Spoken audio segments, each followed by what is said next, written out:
on this computer. Thank you so much. All right. Okay. So first of all, let's look at why we should bother with LinkedIn. What is it that we really want to get out of it? And it's going to be what is important to you. Every one of us will have a different reason for being here. Most of us will have more than one reason. And it's partly by knowing what it is that you want to achieve with your business and in your professional life, but also what LinkedIn can provide for you. And I hope by the time we finish talking today, you'll have a good idea of some of the opportunities that can evolve as a result of being on LinkedIn. Some of you will already have realized that this particular event has evolved through LinkedIn. Jules and I meeting has been a result of LinkedIn. My work with Jules' partner Dave has been as a result of LinkedIn, based on the fact that I wrote my book in partnership with some other people on LinkedIn. So there is this kind of ripple out and leverage effect that happens with LinkedIn. So knowing what it is that you want to achieve is a very good starting point. And I've listed here a few ideas that will no doubt resonate with you. Some of them will, some of them won't. But most of us want our brands to be known. We want to be known personally in a lot of cases as well. And building a strong network is something that women particularly are very good at. Now, the word strong doesn't begin to describe what I think a good network is on LinkedIn. We've all had the opportunity to talk about who we are and what we do at the beginning of this. And this is a very good example of what happens on LinkedIn. It's the opportunity to be able to network with other people who will know your name, understand what you do, be in your corner, take your calls, offer you opportunities and collaborate with you, just among a couple of things. So a strong network is not necessarily a big one. It is a network of people that know you, they like you, and they trust you. A big network of people, those people may not know who you are, and you may not have very much to do with them at all. So it's a strength of that network that actually counts. Developing, of course, your professional reputation is something that we all want to do. For some of us, we do that in different ways. Some of us, for some people, it's about moving up their career ladder. It might be moving into a different industry or changing careers altogether. It might be moving out of paid employment and turning your side hustle into your full-time gig.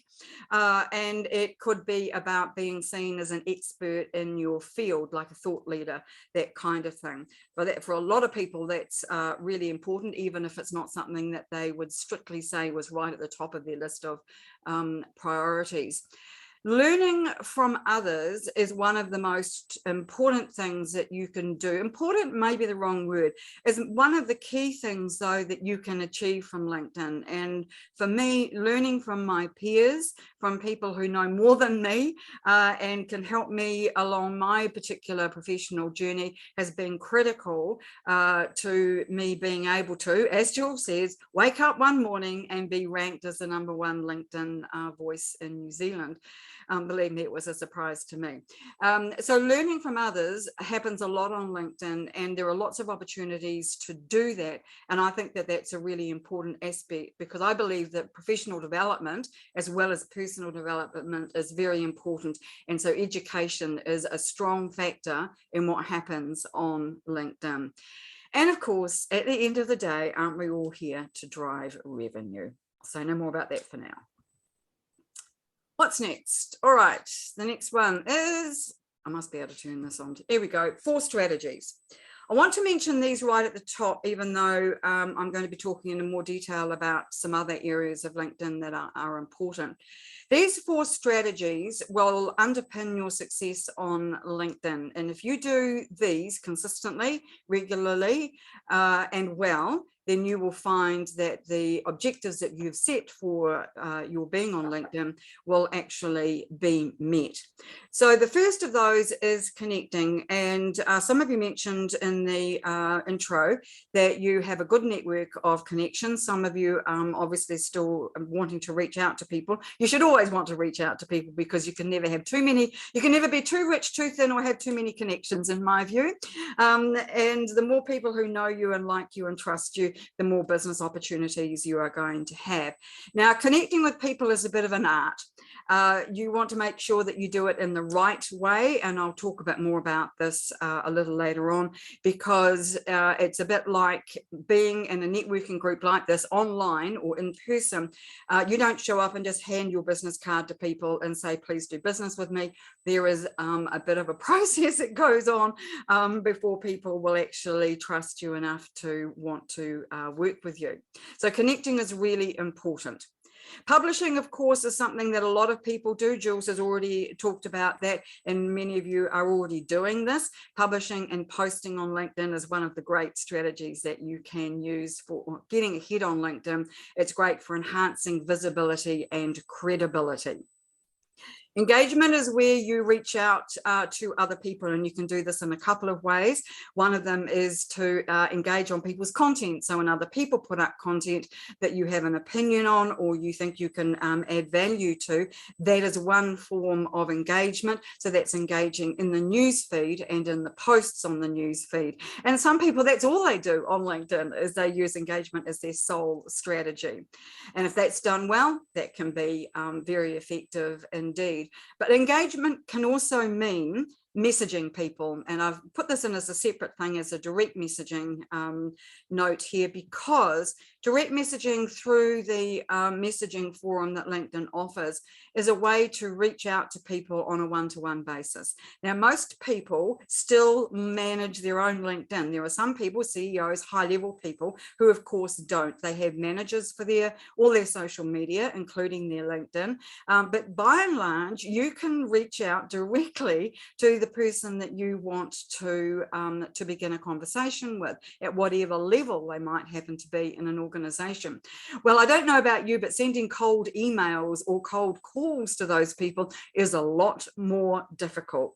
So if you've already connected with somebody, you've engaged on their content, and you do reach out to them via a direct message, they are much more likely to respond.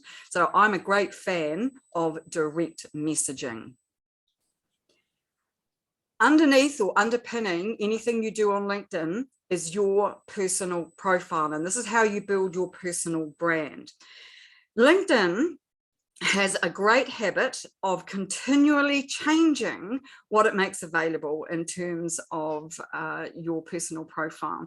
And someone said they hadn't been on the platform for a while, and if that's the case and you go back to it again after a bit of a break, you'll look at it and go, didn't look like this when I was here last. What on earth is that? Where do I go to find this? And that is the problem with LinkedIn. I will certainly admit that, and keeping on top of those changes is a bit of a nightmare. So what I want to do is just to mention a few of the basics today about your personal brand and what you absolutely must need to do. And when we get to the questions, we can talk about some of the nice to haves. But the things that you really need to be aware of about your personal profile is that it's available to everybody, any time of the day, anywhere in the world. And so you want it to look as good as it can possibly be, because it is your professional advertisement. You want it to make you look good. You want it to make you look professional, like you're someone that people want to do business with. So that might be that you're authentic, or you're friendly, or you know what you're doing, you're an expert, whatever it might happen to be. This is how people are going to judge you, because there are more than 810 million people on LinkedIn all around the world. And so it is now the social media platform for business. If you want to to know anything about anybody, the first place you'll go is their LinkedIn profile. You meet them at a networking event, you Google their name, what will come up is their LinkedIn profile. So don't underestimate the importance of making sure that your own profile is as good as it can possibly be, because there are so many reasons why you would want to have a profile and the opportunities that you have as a result of it. So I want to share with you some of the components that every good profile needs to have. Each of these things is important, and how you do it will reflect on how people judge you, how people determine if you are someone they want to say yes to when you reach out to connect with them, whether they want to get to know you better, whether they want to refer you to other people. And that's where the true leverage of LinkedIn comes in, people referring people to the people that they know. It's that ripple out effect that you can never quite get away from on LinkedIn that makes it so powerful. So let's start with banners. Here are 6 examples of women in business and their banners. A banner is the first thing that someone's going to see when they come to your profile, so it needs to be eye-catching and it needs to tell people at a glance what it is that you do. You can see from these examples, people have done this in different ways. Some people have done it through covers of books like I have. Some people have done it based on their location, as the woman has on the top left because she has a tourism business. Everybody has done it quite slightly differently, but you can see that it's very clear what these people all do. So your banner is the one thing that you need to make sure that you have right. Now, it's very easy to do a banner on Canva. So you'll probably be familiar with Canva. It's the Australian company that makes doing any kind of design work easy.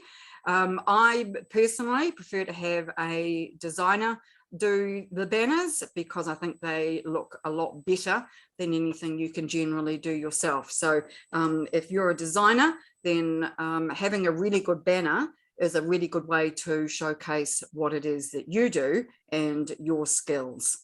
Lynnaire, are we able to interrupt you, or would you like rather Well, wait? no, please do interrupt. I like interruptions. I can have a sip of my water. You can, and I appreciate, I forgot to tell everybody that you're really not feeling well, so I really appreciate you doing this today. My question to you is, I've got a photo as my banner. Is there a problem with doing photos? Do you think it needs to have words in it?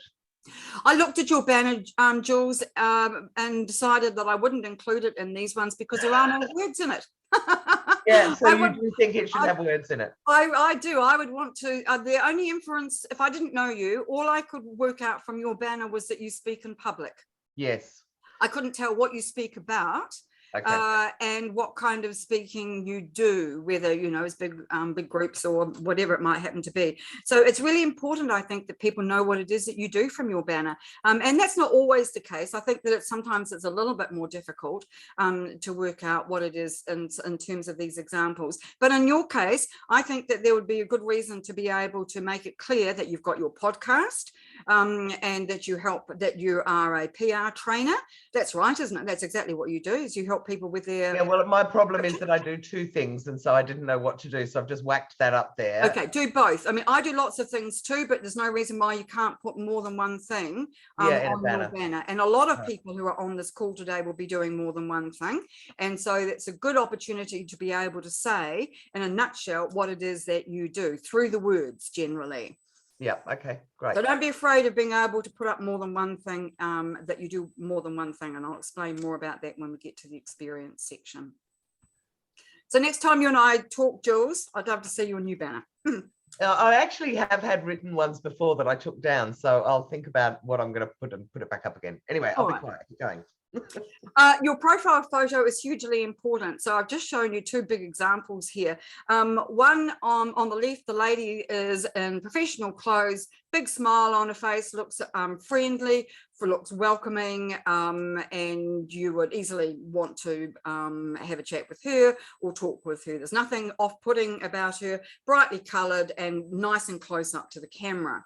The guy on the right has got a bridge strut sitting coming out of the top of his head, so not great positioning. He's miles away. You'd never be able to recognize him if you met him at a networking group, and it looks like he's on holiday. So this is not a professional image that you would want to have on your LinkedIn profile.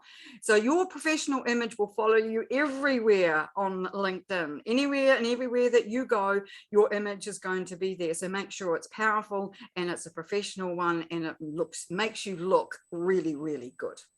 But not so good that people can't recognize you, because I think that's a classic LinkedIn is, oh my God, their photo must be from 15 years ago. They don't look at all like that now. Yeah, I don't think that's a good idea, is it really? I mean, that sends a message on its own. Yeah, it does.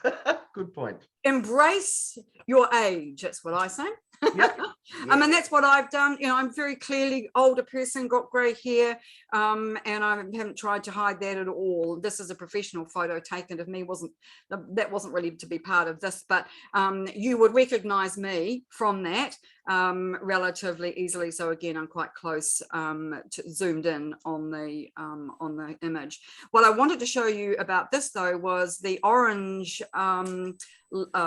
border around the image here. If you can see that, that indicates that there's a video in there, and you can now have a 30-second video hiding behind your profile photo that will play for 3 seconds automatically when someone visits your profile. So this is only a new invention from last year, and a 30-second video in which you can tell people who you are, what you do, how you help people, and invite them to connect with you or take some other action is a really good addition to have to your profile. Your headline is another important area, and I've added 3 examples here to show you different ways of being able to do your headline. You have 220 characters for this. Your headline also follows you around LinkedIn. So it better be good. It better tell people what you do. And you can see here that there are emojis available. You can use emojis in your headline, and you can have some interesting, this is called Unicode, but a different kind of formatting, which may or may not be a good idea depending on how you do it, because some devices don't read it terribly well. But you can see here, this person has broken up the different areas of what they do with vertical lines. So your headline is a good place to be able to explain to people that you do different things, that it's not just one thing that you do, that you have a variety of arrows in your quiver, and that you can do different things. This bottom one here, you can see that they've used a number of different emojis to be able to break up the text and explain what it is that you do. Now, here's a good format for this: who you are, what you do, who you do it for, and the results. So if you are, for example, working with salespeople, say you're a sales trainer, for example, and you have something that you specifically help them with, then you can add this as a headline in a question and answer format.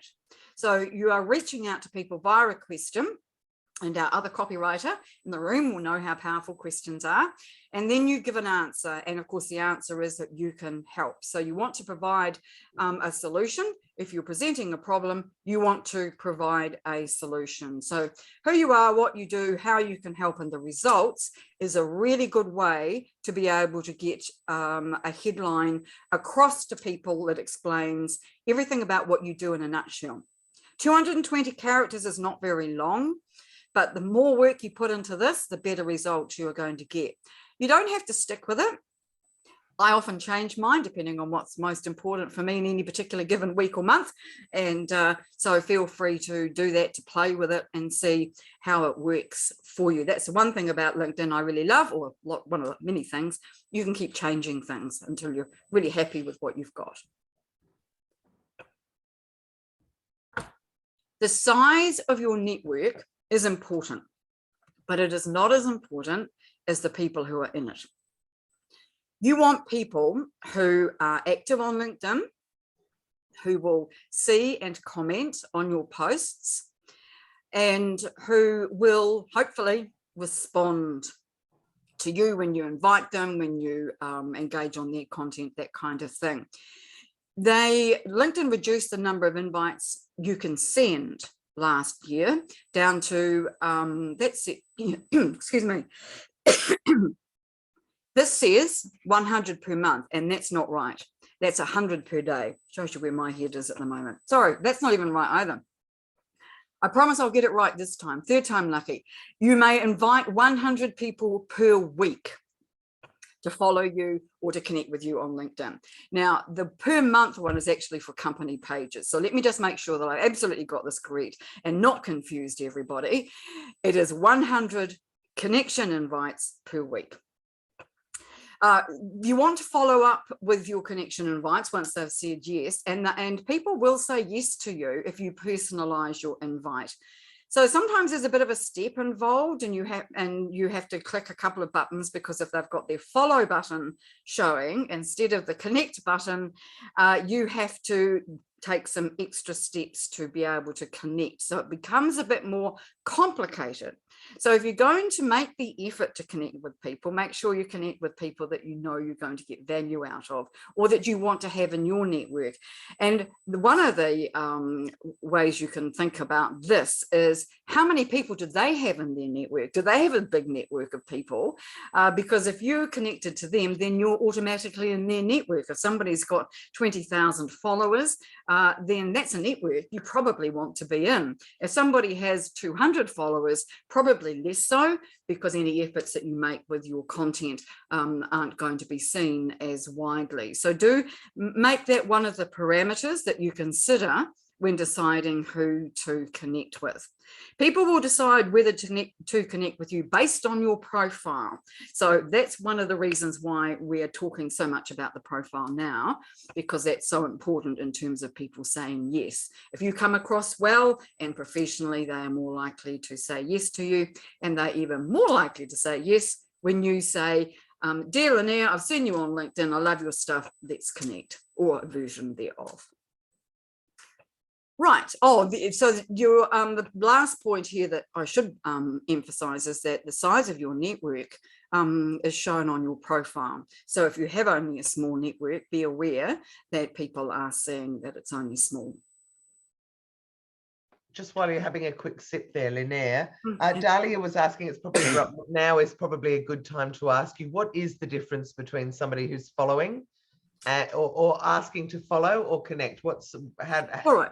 So it's not as complicated as you might think, really. A connection is somebody who has mutually agreed to connect with you. You've reached out and invited them, and they've said yes. So it's a two-way exchange that people have agreed to. People who are just followers, only one of those is in play, and that is that you've reached out to follow somebody, but they aren't necessarily following you back or are connected to you. So ideally, you want people to be connected to you, because you have more chance then of being able to build a relationship with them. Partly that's because if you are a connection, they are more likely to see your content, whereas if you are just following them, or they're following you rather, they may not see all your content. So it's better to be connected. But there are times when you don't want to be connected. You might just want to follow somebody, perhaps somebody who is a competitor, somebody else in your industry. You don't necessarily want to connect to them. But there are many more opportunities to be able to build a relationship with somebody that you are connected to, rather than just following. Great, thank you. Oh, did you see Jane's thing? No, what's Jane? Oh, she's just, and I'll stop asking, I'll wait till afterwards, but she just said, if you follow, does that mean that they get to see your posts, or do you get? Yes. So following, they do see your posts, but you can't message them. Is that right? No, you can do both of those things, but Well, depending on whether they're a second or a third degree connection. If they're a second degree connection, you can definitely message them. If they're a third degree connection, it's more difficult and you may need to have a paid account. Right. But they may not see as much of your material if they're only a follower as opposed to a connection.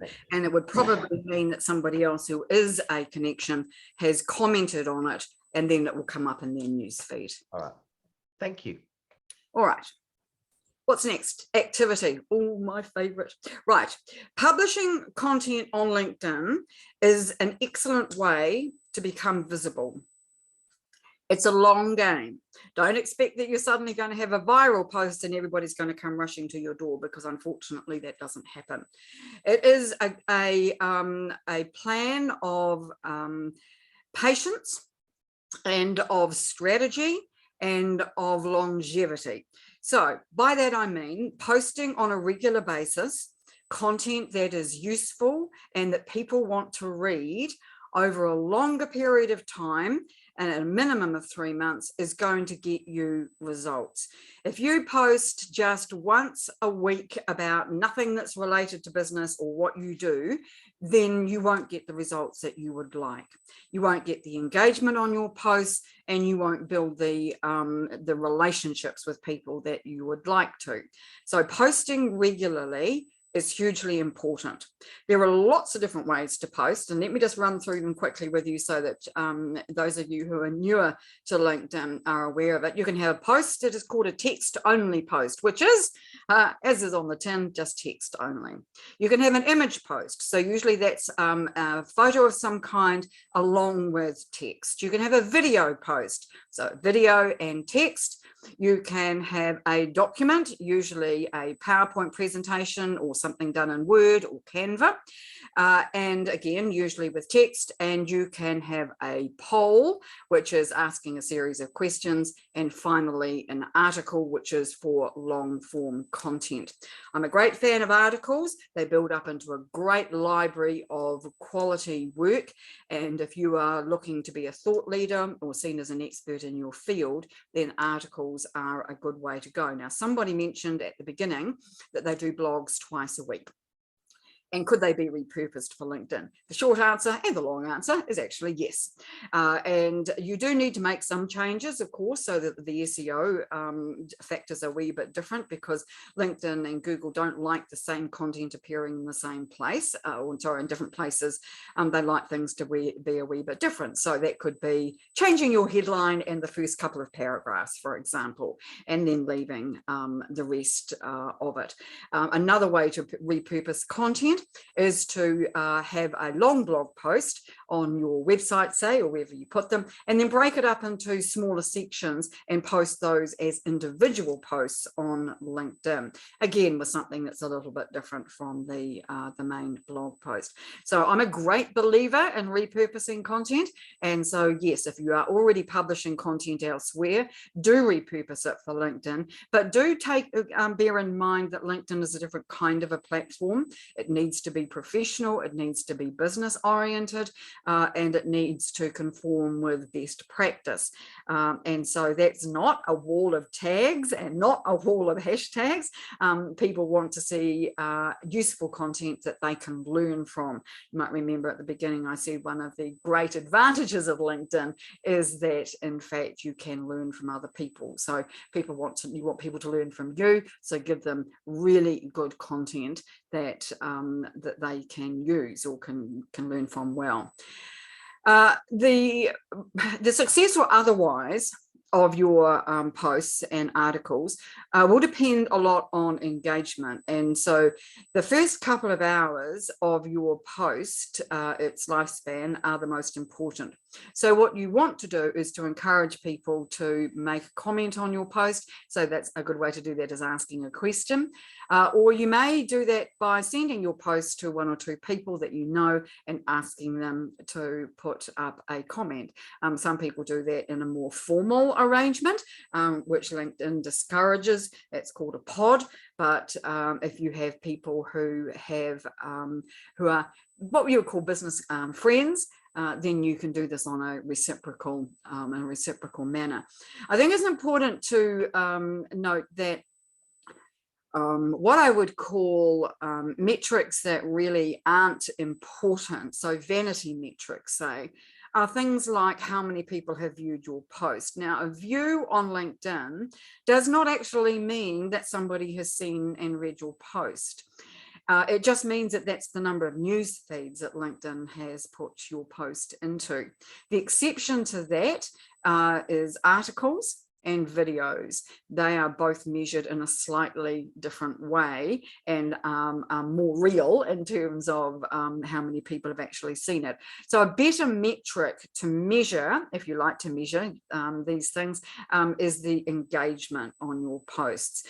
Who's engaged and whether or not you've had more or fewer comments than on previous posts. You're always aiming to obviously improve, and you're always aiming to have new people comment on your posts rather than the same people all the time. Right, so those are, now one more thing about articles before I leave this section. Articles will never get as many views as posts, but what they do is they get indexed by Google, and so you will find that people will get in touch with you a year, 2 years down the track and say, I saw your article from 2019 about X, Y, and Z, which you go to yourself, I don't remember writing that. And they will say, and I wanted to get in touch with you. I've been following you ever since, and I want to get in touch with you because now I'm in need of your services. So never underestimate the importance of having really good quality articles, but they are more difficult to do because they are longer form and they take more time to prepare. And one last comment, always proofread your posts because it's so very easy to make mistakes. And this is your professional reputation, so you want to have them looking as good as you possibly can. What I wanted to show you with this slide quickly was an example of how your activity section looks when somebody visits your profile. So that you can see here, this is, I just took this screenshot this morning. So this is today's post here at the top, and it picks up the visual from it. It's a document post. So it picks that up, then it picks up a couple of others. There was only room on my screen for 3, but it does show more of your current activity. So this is another reason why having a good publishing, using the publishing platform on a regular basis is a good thing, because people go to your profile, they see all your different activity. The About section, of course, is well known as the summary and is now 2,600 characters long. So that's around 300 words or so. It's important with this section to be able to weave in your story and your background with a bit of education so that people know what it is that you do. So in copywriting terms, we call that show, not tell. So what you're doing is talking about potentially milestones you've achieved a result of doing X, Y, and Z. You might have helped a client achieve something that was quite spectacular, and you can talk about that in there. So you're trying to demonstrate that you know what you're talking about without saying, hey, I'm fantastic. Now, a lot of people do that. They have a list of all the things that they're really good at.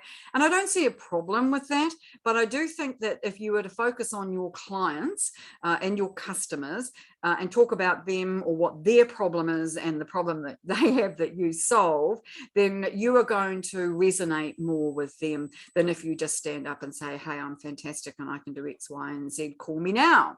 And it's a turnaround really from the old-fashioned way of doing it. You want people to know, like, and trust you. And the way to do that is to build your story in a way that people want to read. And we all love stories. And if you can tell a story or the story about your professional life, I think you'll do really well with your About section. Very important. It sits really high up in your profile. You only get 4 lines. This is mine. It sits between the highlight section. Now you can't see your own highlights. And the featured section below it, which I'll talk about next. But you can see here you can get 4 lines of text in. So make sure that what you say there at the top is attention grabbing and people want to read. The featured section is one of my favorites because it's very visual. And this is where the idea of being able to showcase your visual talents, like designers and our architect lady, and they do really well in here because they can be right front and center. I'll just show an example in a second, but they're very good sized thumbnails. You can rotate them, you can move them around, add new ones. You can add all kinds of different things into here, from images and video and documents, right through to your own posts and articles. So the aim of this exercise is to inform and educate people so that they can see what it is that you do. Now this is mine, and you can see I've got my brand colors on here, that dark blue. Those are the three things that are the most important to me currently. But the next time I'm having a webinar, I'll put my webinar up, link up on here as well. And so I have a download here that I offer right from the banner at the top of my profile that people can download directly from my featured section that isn't behind an email wall. So in other words, you don't have to give up your email address to download this. And it's an ebook about LinkedIn profiles, which you are very welcome to all have a look at if you would like. I've just updated it recently. And so you can see I'm giving away something there, which then feeds into the fact that this is what I want people to know about me, is that I give and share lots of information. This is how a LinkedIn article appears in this section here. And this third item here is just a promo for my latest book. So you can see here that you can do things in different ways, and they display in different ways in this featured section. I've stuck with the blue, but making this nice and bold and bright and colorful is a really good thing to do because it stands out in your profile amongst all the text.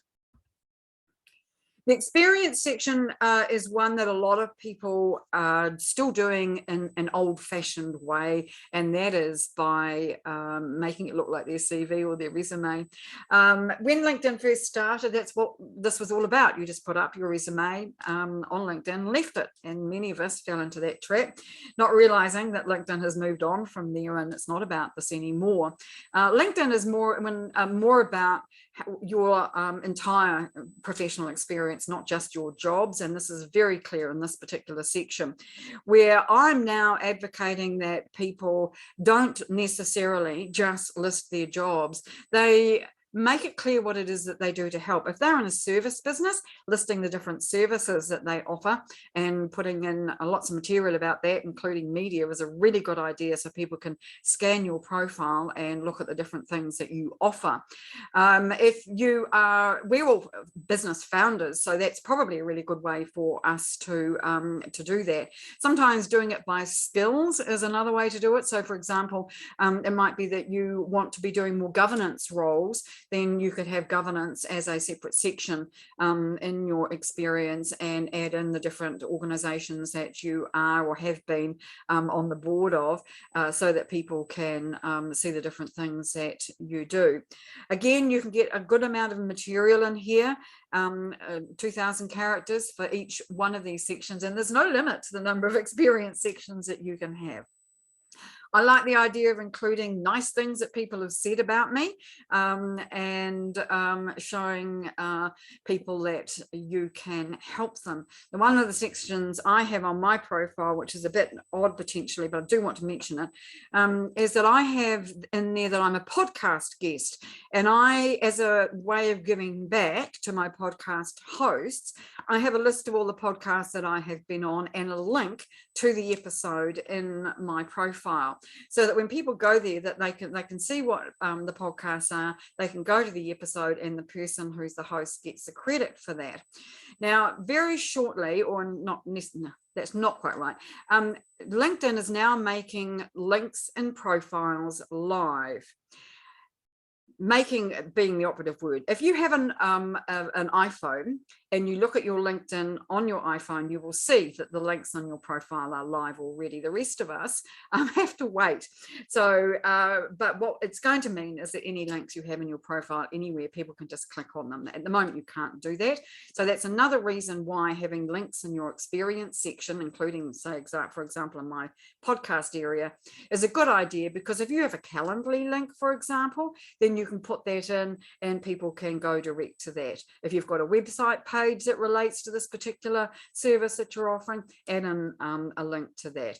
And you also have the opportunity then to add in some media which displays. It's hard to see in this example, and I'm sorry about that, it's a wee bit small, but you can see here there is a link to a page of my website there, a different page on my website on this one, but it does display the same. And then on the third entry here, a copy of the cover of my book and a testimonial. So because I've got them all linked under one company that shows up with a grey line down the left-hand side, which means then if you are organizing your experience section by your skills or by your services, then it will all show up under the one company name.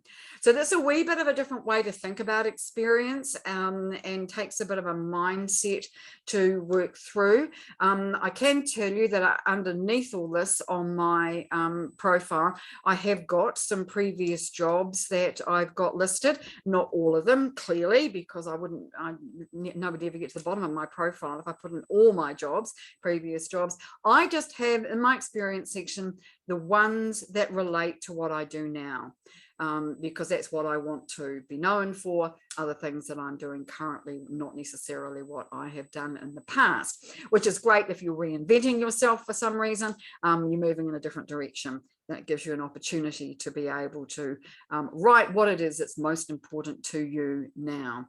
So don't feel like you have to have every single job that you've ever done in your profile. At the bottom of your profile, and it's such a shame that this is right at the bottom and can't be brought up further, is the recommendations section. These are hugely important social proof examples, and you want to have as many as you possibly can.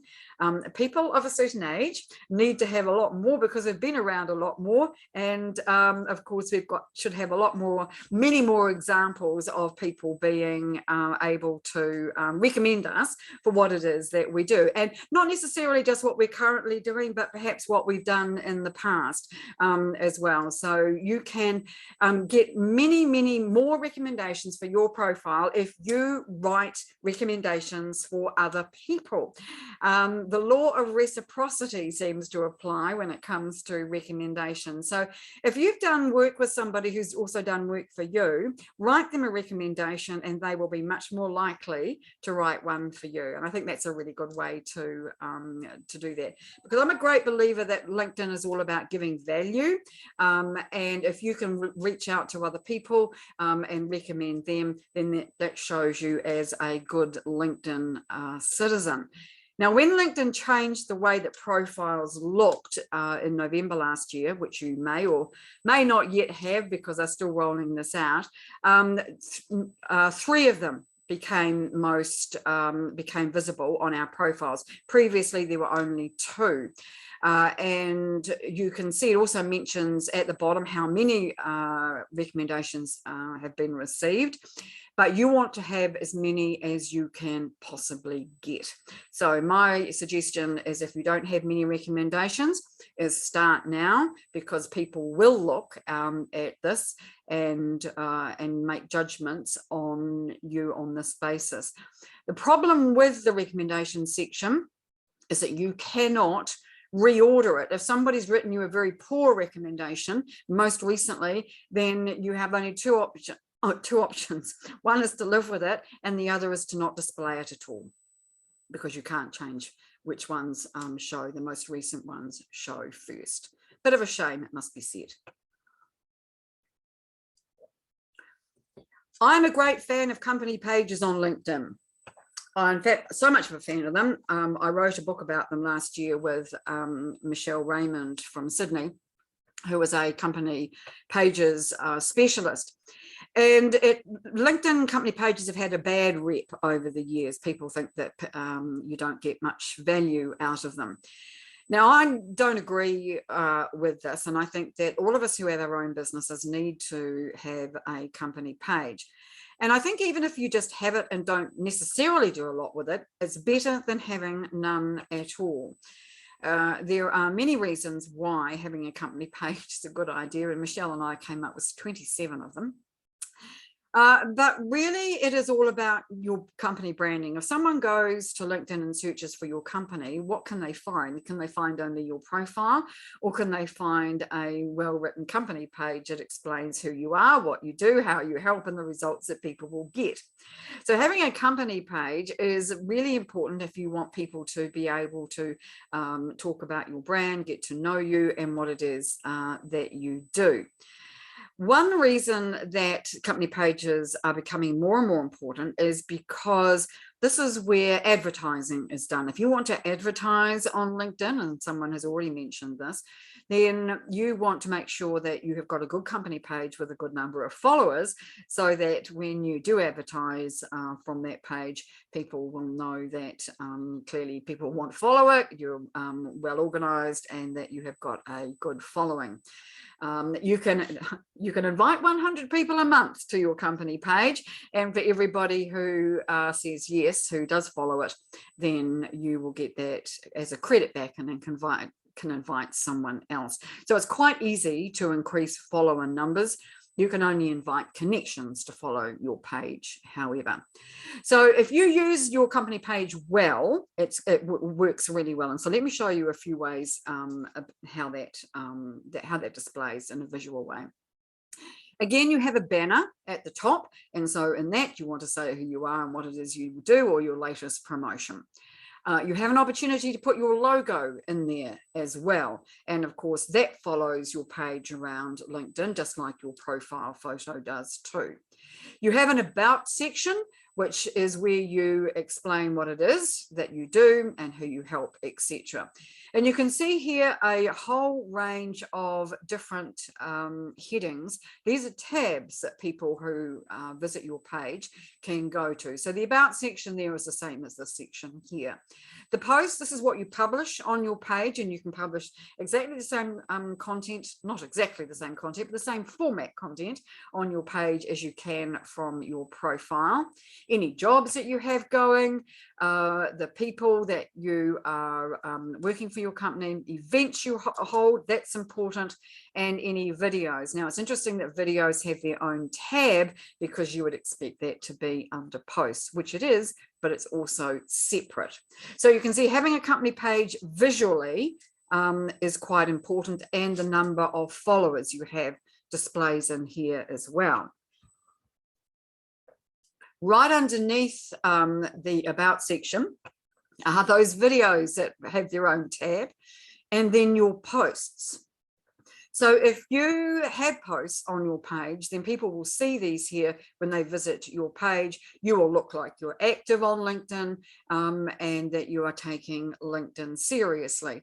Now, someone also asked earlier how much time all this takes, and I'm not here to airbrush that, because it does take time to do all this and to do it well. But I'm a believer in little and often. And if you've got a VA or a team member who can help you with this, then that will help you as well. And making sure that you do this well is better than doing it badly. Obviously, it's better to not do it at all, and to concentrate on your personal profile first of all. I mentioned events. We had a webinar last week, our first for the year, which we invited people to attend via LinkedIn. Had them register via Zoom. It's free, and then attend the event live. Now, we worked pretty hard to get as many people as we could there. We had 700 people who accepted on LinkedIn, 300 people who registered, and 150 who actually showed up live. Now, 150 doesn't sound like a lot, but in New Zealand, our time zone is pretty difficult for the UK and often the US market. We hold these at 2 o'clock in the afternoon, and in London, that's 2 in the morning. So So we don't expect people from the UK to attend live, which is why we record them and then make them available afterwards. So what I'm trying to say here is that if you are someone who wants to hold events, or you do already hold events, then marketing and promoting them through your company page on LinkedIn is an excellent way to do it, because obviously once they've indicated interest in attending, whether it's just on the LinkedIn page, you have got them, you know that they're interested, and then you can reach out to them, you can bring them into your marketing funnel and work with them from there, whether that's sending them a connection message, sending them a DM, emailing them, whatever it might happen to be that you want to do. Setting it up as an event is a really good way to do it. Now, LinkedIn Lives are becoming more and more popular. So that's where we do what we're doing right here, but we do it in a live format directly onto LinkedIn. LinkedIn is also introducing very shortly audio and video interactive events. So that it will be exactly like what we're doing here, but live on LinkedIn. So where people will be able to comment as well and be part of a sort of a meeting, if you like, on LinkedIn. We're going to see a lot more of that happening this coming year now that LinkedIn is starting to work in that area. So having your events listed on your company page shows them up here as a library of events that people have missed. And again, is a good way to demonstrate that you are active on the platform and that you are providing good quality content. Fortunately for you and for me, that's all I really wanted to talk about before we move into questions. I did want to mention my books again. And so I've got two of these. So that Linkability is the one that is about the strategies for working for marketing on LinkedIn. And the second one is Business Gold. Now, this is the world's first book about company pages, LinkedIn company pages, which I co-wrote with Michelle Raymond. We were very surprised to see that such a niche book became a bestseller, but accounting for taste, and there you go, there it was. So, so both of those are available on Amazon digitally or as a printed copy. And Linkability is, thanks to the kind hard work of Jules's partner Dave, available as an audio book as well. If you want to listen to my dulcet tones, read that to you. Right, so I'm going to stop sharing there for now and let Jules take this all back again and see what questions people might want to. Wow, you are amazing. You're not going to be very happy to hear, I imagine, that there are lots of questions. Right, and I've written a whole lot, but I tell you what, let's start at the bottom. Okay. That was amazing, by the way, Lynnaire. And actually, I think we probably, or everyone's nodding, I think we probably do need to get you back, or we'll do a deal with you so that our people can all come and do your course. I think that might be a better idea. So let's just start with some of the questions now. I'm going to start at the bottom just because that's the most recent and it'll probably make the most sense.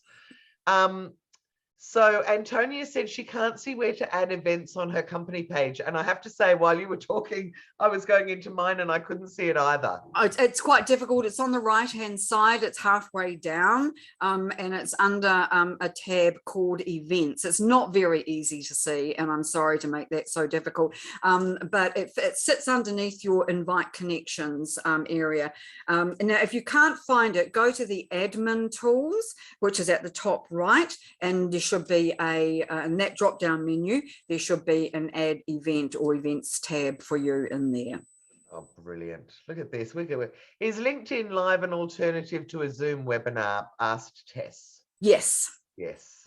Yes, the only thing that's different is, of course, that on LinkedIn Live, it is going out live to everybody on LinkedIn, and so people will get a notification that you are live on LinkedIn, and they can join you. Whereas if it's a Zoom webinar, of course, they've got to have access and know where to go and possibly register, that kind of thing. Yeah. Okay, great. Now, it's a bit more technically confusing as well, because at the moment it needs a third party. Most people use StreamYard, so you have to go via a third platform to be able to run a LinkedIn Live. Yeah. Okay. When you say post regularly, yes, what's your suggestion? How often? Twice a week.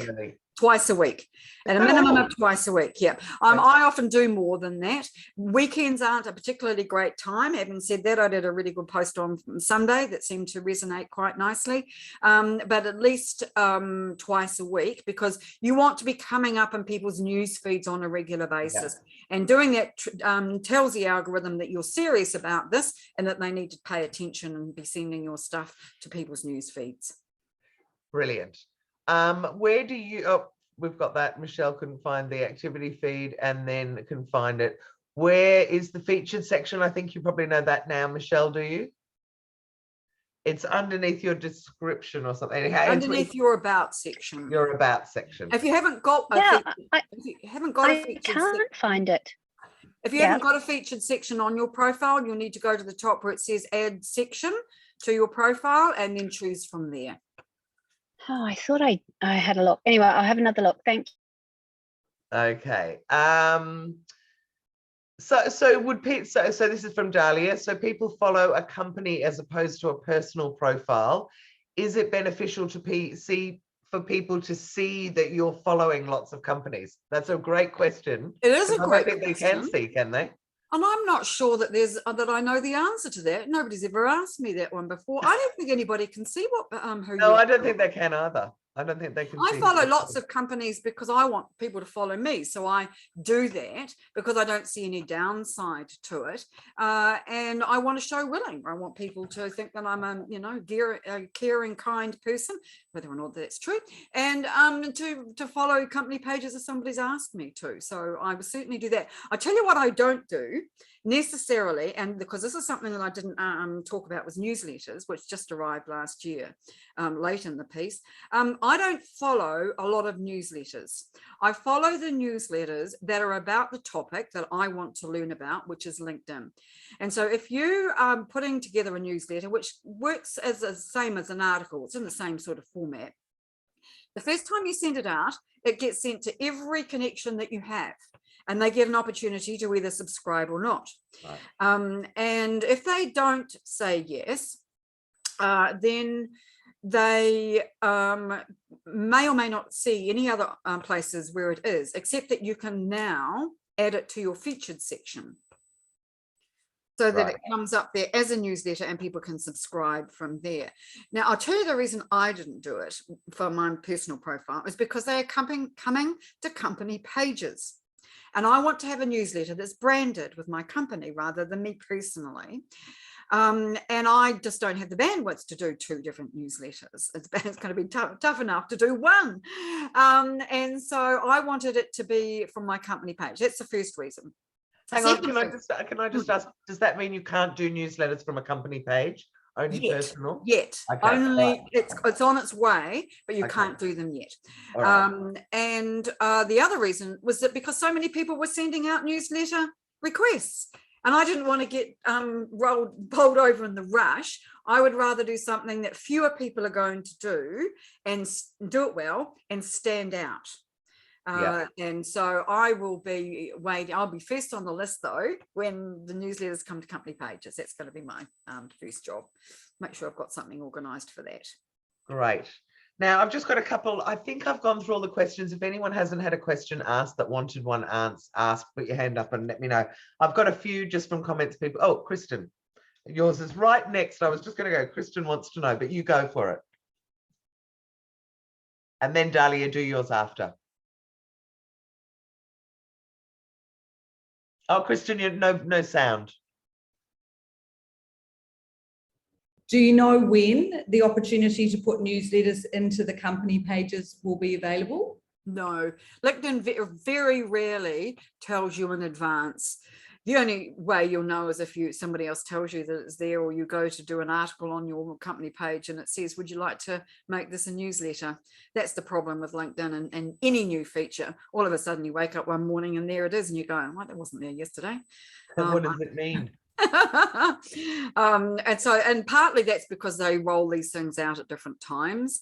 So you can't make a great big announcement about something if you're not making it available to everybody at the same time. You do the event, the live event through your company page, or does that have to go through your personal page? I think it's better to do it through a company page personally, because there's that tab for them, and then it's branding, then it sits in that nice little library, but there isn't that same kind of tab affair going on, or that kind of grouping of your events on your profile. So somebody can't go to your profile, click events and go and have a look at what you've held, which I think is a shame. I think that's something that would be really useful. So just to clarify what happens when you do that, sorry if I'm hogging too many questions, you just cut me off. But so if you do that, you do a live event, you speak at that live event, but it runs through a third-party platform. Is that correct? If you are doing a live event, yes. It does. Runs through a third-party platform. And how long would you advertise that third-party, that event before you'd run it? Like you'd put it out there for 2 weeks or 1 week, or how long? It depends what you want to do with it, really, Kristen. If you want to invite people to it, then you want to have as much of an opportunity to do that as possible. So you're going to need 2 weeks probably. You can invite 1,500 people to an event a week. So if you want to get as many people as you can to it, you might want to have it available for 2 weeks so you can invite more people. And then you can promote it by having putting out posts from your personal profile and your company page. So I think 2 weeks is a good length of time. I wouldn't make it any further out than that, because I don't think people will remember. Yeah, and so I actually attended one this morning just to have a trial, and it dropped out a lot. But you need to build the profile with the people that you want to attend that before you do it, correct? So you spend a bit of time first making sure you've got those people, those connections, because you can only invite people who are connections. That's you can't right. promote it widely like you can in Facebook. No, that's exactly. You can promote it via the news feed, but you can only invite people who you are connected to.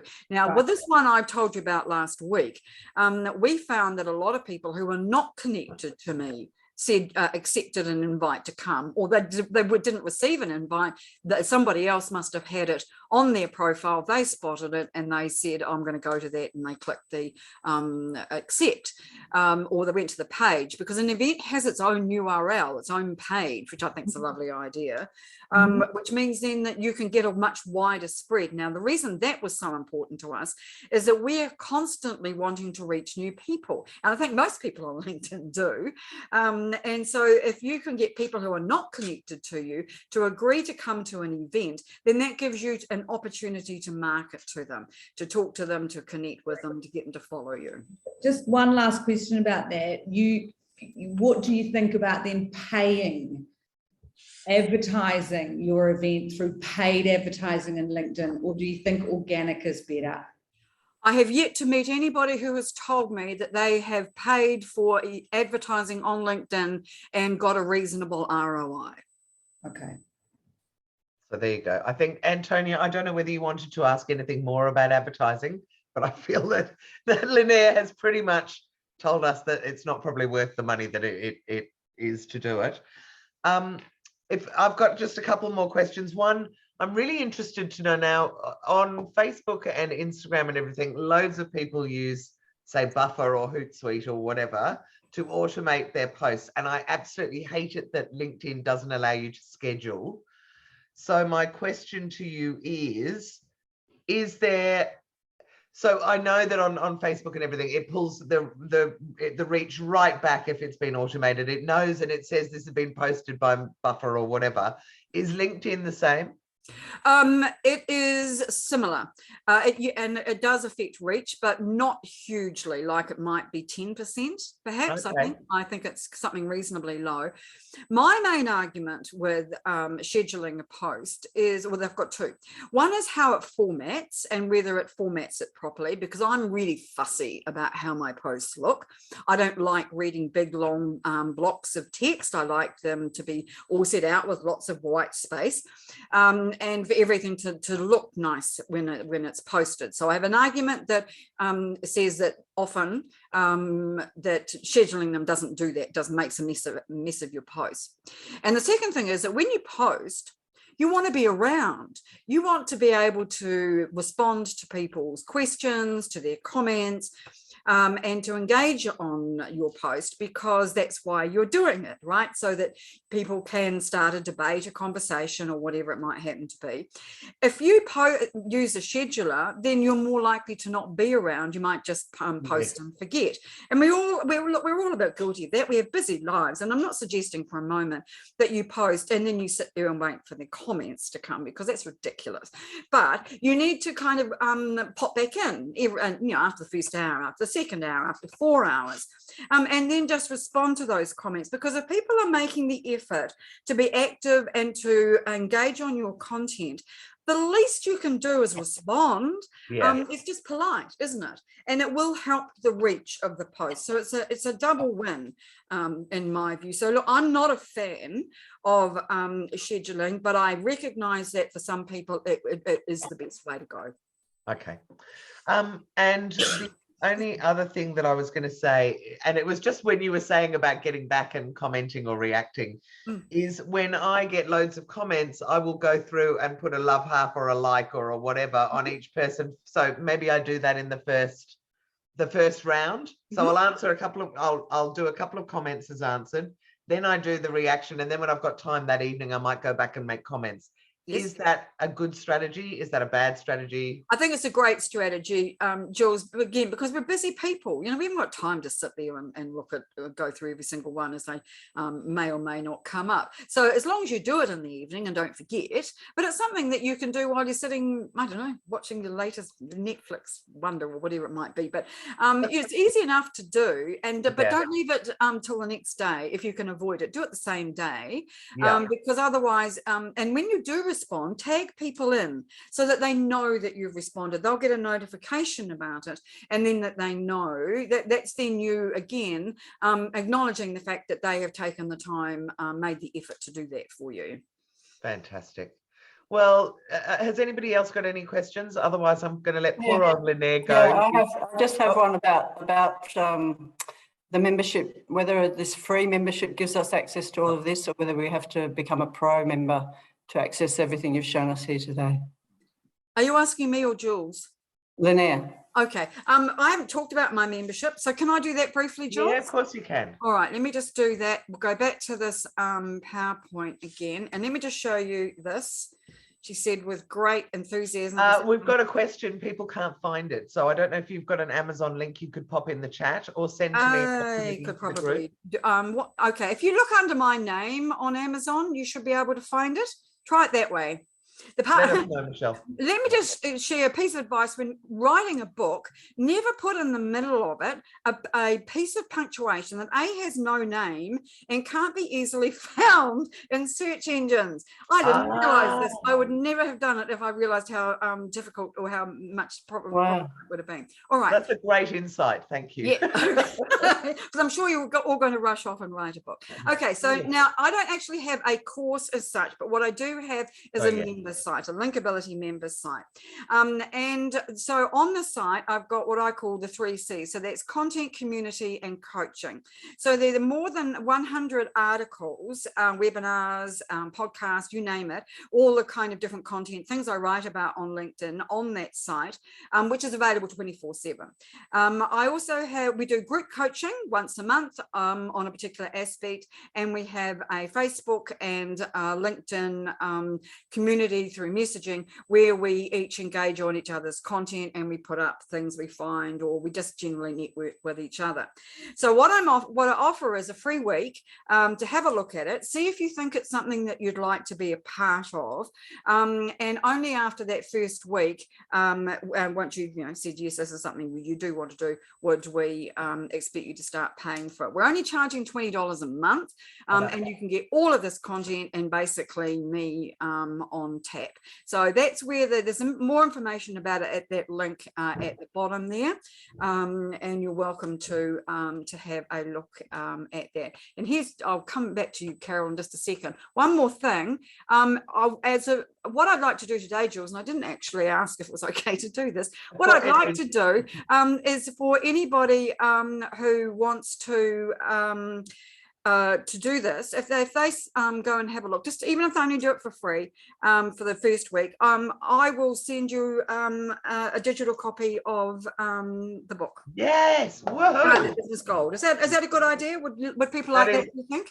That is a wonderful idea. And Lynnaire, if possible, could you send me some blurb about that with the link, and I'll put it in the Facebook page, because we've got 1,000 women in there that would like it as well. I would think. Okay, well, no, that sounds So I'm going to go and sign up for that, wordwizard.co.nz/membership. that's the one. Yes, Um, absolutely. I highly recommend. I mean, at $20 a month, why wouldn't you? This will actually change everything. Well, as for I say, you can everyone. always have a look at it first of all. Kristen did have somebody had another, was it Carol had another question, Jules? Yes, Carol does. It's dropped off my screen, so I'm not Carol, sure. Jane, and Dahlia.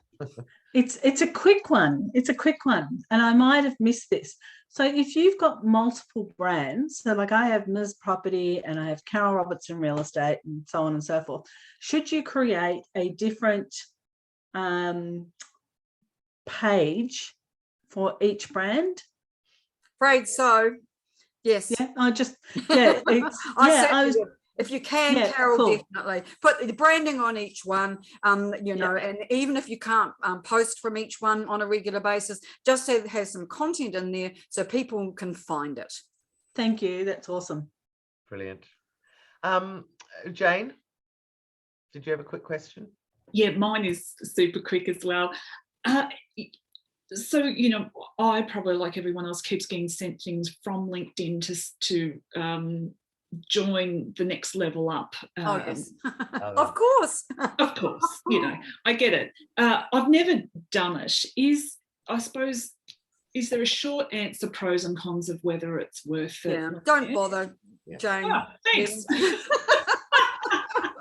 Look, that doesn't really give you much extra. It won't give you any more invites a week to be able to send out. You know, it really, all it does, it puts a nice little logo on your profile. Is not much in the way. It might give you a bit more search functionality, but it doesn't really give you much more else, and it's really expensive. It's something like $70 a month here. Yeah, it's $90 a month here, I think. There you go. And so the only two things that I know is it allows you to see everyone who's looked at your profile, which if you don't, you only get 2 or 3. But you know, I don't really care about that. And the other thing is that it and correct me if I'm wrong, Lynnaire, but it will let you message someone you're not connected to.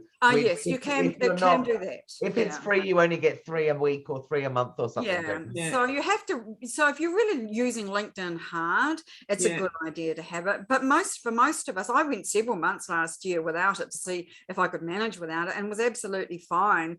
And it really didn't do a great deal more. It is going to show you more analytics on your posts very shortly. That's being rolled out. Not everybody has that, and that will be with premium membership. So there's the odd advantage, but for most of us, no.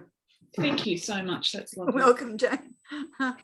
Lynnaire, you've been amazing. Thank you so much. I can see everybody nodding their heads. You've taught us so much. Where are you? Up there? And I just want to say thank you. And we may well come back to you, but I reckon rather than do that we should all just go and join up to Linkability, because at $20 a month, and for what LinkedIn can bring you, I would think that it'll pay for itself very, very fast. Well, I very much would like to see lots of LinkedIn connections dropping into my inbox, because I haven't noted everybody's names. Often on these calls I will, but I haven't had a chance today. And then I'll follow up. So please do. I know I'm already connected to Jane. So please, if the rest of you would like to connect with me, please do. You will have to go that extra step though, because that follow button shows on my profile. But just mention you're on the call today, and you don't need to write an essay. You're lovely. So you just click on those 3 buttons that are beside more, and it'll allow you to connect.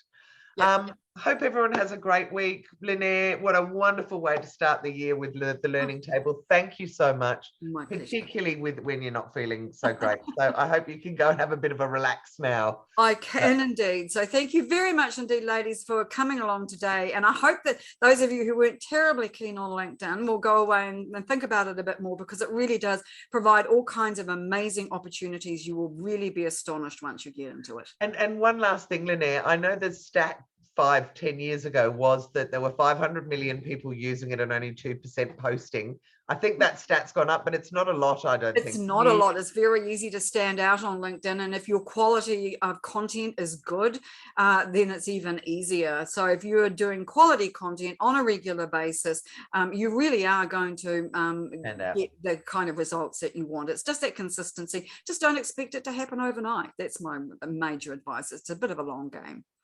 Fantastic. I've just realised you're the host, Lynnaire, so you get to hang up on everyone. Oh, I don't want to hang up on anybody. So thank you so much, and we will see you again soon. Thanks, Bye. everybody.